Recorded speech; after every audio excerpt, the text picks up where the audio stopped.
সুপ্রিয় দর্শক, এইমাত্র পাওয়া সর্বশেষ আপডেট দুপুরের সংবাদে আপনাদের স্বাগতম। শুরুতে জানাবো সংবাদ শিরোনাম। শুরুতে জানিয়ে দেব, আওয়ামী লীগকে ভোটের বাইরে রেখে নির্বাচন কখনো গ্রহণযোগ্য হবে না বললেন জিএম কাদের। থাকছে বিস্তারিত প্রতিবেদনে। জানিয়ে দেব, যদি আমার মৃত্যু হয় হাজারবার বলবো জয় বাংলা জয় বঙ্গবন্ধু, তারেক রহমানের মঞ্চে ছাত্রদল সম্পাদক।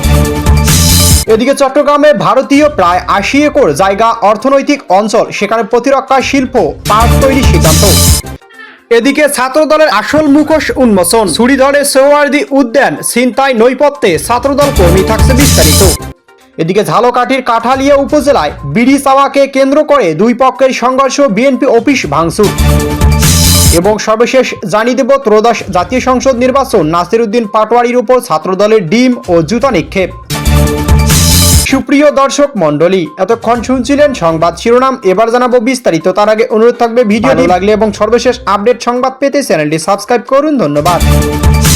এদিকে আওয়ামী লীগকে ভোটের বাইরে রেখে নির্বাচন কখনো গ্রহণযোগ্য হবে না বললেন জিএম কাদের। অন্তর্বর্তীকালীন সরকারের অধীনে কোনোভাবেই সুষ্ঠু নির্বাচন হবে না, তাছাড়া আওয়ামী লীগকে ছাড়া নির্বাচন গ্রহণযোগ্য হবে না। অন্তর্বর্তীকালীন সরকারের অধীনে কোনোভাবেই সুষ্ঠু নির্বাচন হতে দেওয়া হবে না। তাছাড়া জাতীয় নাগরিক পার্টি জাপার চেয়ারম্যান ও রংপুর ৩ আসনের দলের প্রার্থী জিএম কাদের বলেছেন, অন্তর্বর্তীকালীন সরকার হলো দলীয় সরকার, তাদের নিয়োগকর্তা জামাতে ইসলামী, সে কারণে এই দলীয় সরকারের অধীনে নিরপেক্ষ ও সুষ্ঠু নির্বাচন হবে না। এই নির্বাচনে যেহেতু সব রাজনৈতিক দল অংশগ্রহণ করছে না, সেহেতু একটি অংশগ্রহণমূলক নির্বাচন নয়। আওয়ামী লীগের মতো একটি বড় দলকে ভোটের বাইরে রেখে নির্বাচন কখনো গ্রহণযোগ্য হবে না। এদিকে আজ দুপুরে ৩ দিনের রংপুর সফর শেষে ঢাকায় রওনা হওয়ার আগেই নগরীর সেনপাড়ায় বাসভবন সাংবাদিকদের সঙ্গে মতবিনিময় সময় তিনি একথা বলেন। তিনি বলেন, বর্তমান সরকার নিজেরাই স্বীকার করছে যে তাদের একটি গোষ্ঠী নিয়োগ করছে, তাদেরকেই এই ইউনুস অভিভাবক বলছে, আর জামাতে ইসলামীর পৃষ্ঠপোষকতা এই সরকার গঠিত হয়েছে। ফলে এই সরকার দলীয় সরকার, সে কারণে বলছি দলীয় সরকারের অধীনে অবাধ সুষ্ঠু নিরপেক্ষ নির্বাচন কখনো সম্ভব হবে না। জিএম কাদের আরো বলেন, নির্বাচনের জন্য লেভেল প্লেইং ফিল্ড নিশ্চিত করা হয়নি।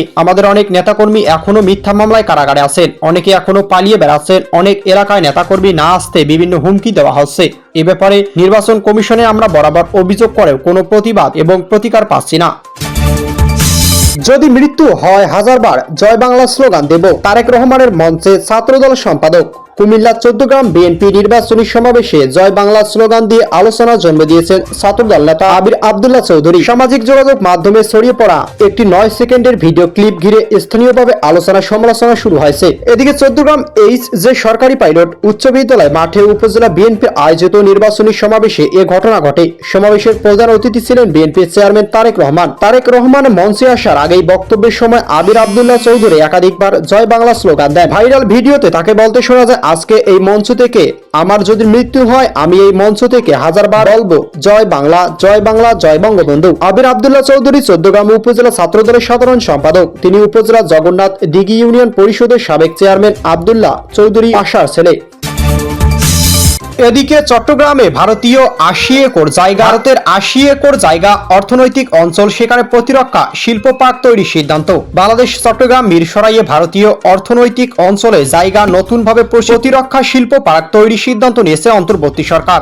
ঢাকা তেজগাঁও প্রধান উপদেষ্টা কার্যালয়ে অনুষ্ঠিত বেজার বাংলাদেশ অর্থনৈতিক অঞ্চল কর্তৃপক্ষ গভর্নিং বোর্ডের সভায় এই সিদ্ধান্ত নেওয়া হয়েছে। সভায় সভাপতিত্ব করেন অন্তর্বর্তী সরকারের প্রধান উপদেষ্টা ডক্টর মোহাম্মদ ইউনুস।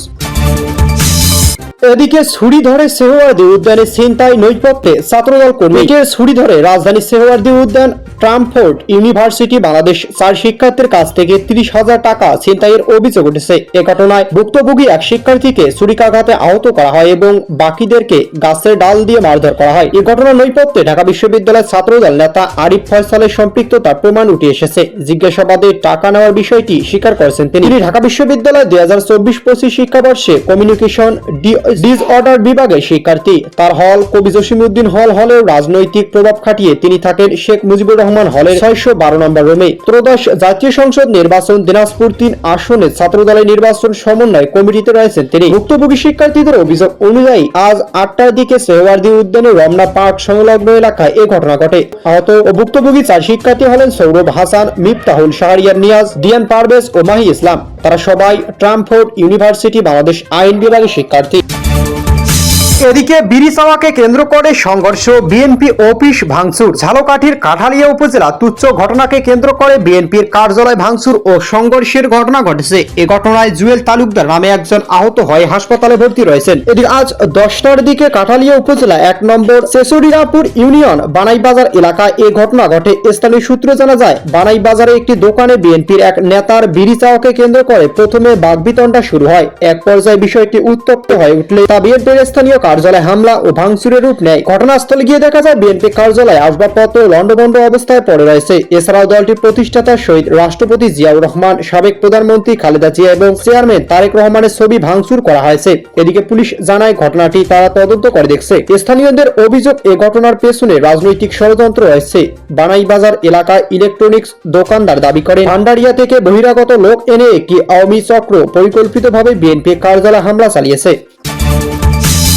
এদিকে নাসিরউদ্দিন পাটোয়ারির উপর ছাত্রদলের বিরুদ্ধে হামলার অভিযোগ। ত্রয়োদশ জাতীয় সংসদ নির্বাচনের প্রচারণার সময় 11 দলীয় মনোনীত ঢাকা 8 আসনের এমপি প্রার্থী নাসিরউদ্দিন পাটোয়ারির উপর হামলার অভিযোগ উঠেছে ছাত্রদলের বিরুদ্ধে।